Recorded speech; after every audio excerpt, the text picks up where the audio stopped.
You are looking at Julian's pronunciation guide, where we look at how to pronounce better some of the most mispronounced words in the world, like this other curious word. But how do you say what you're looking for today? Let's learn once and for all how to pronounce the name of this university in Indiana, United States. For more places of famous universities in the US, stay tuned. So in French, it's obviously a French name originally. It's pronounced as Notre Dame. Notre Dame, like the cathedral in Paris. And in French it's pronounced Notre Dame.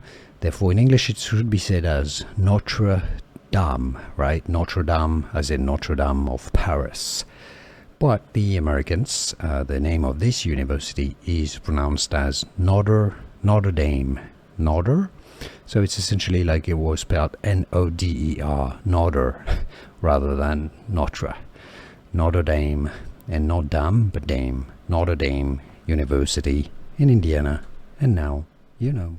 Here are more videos on how to pronounce more confusing words and names too many mispronounced. Like this video if you found it useful. I appreciate your support. I'll see you soon and thanks for watching.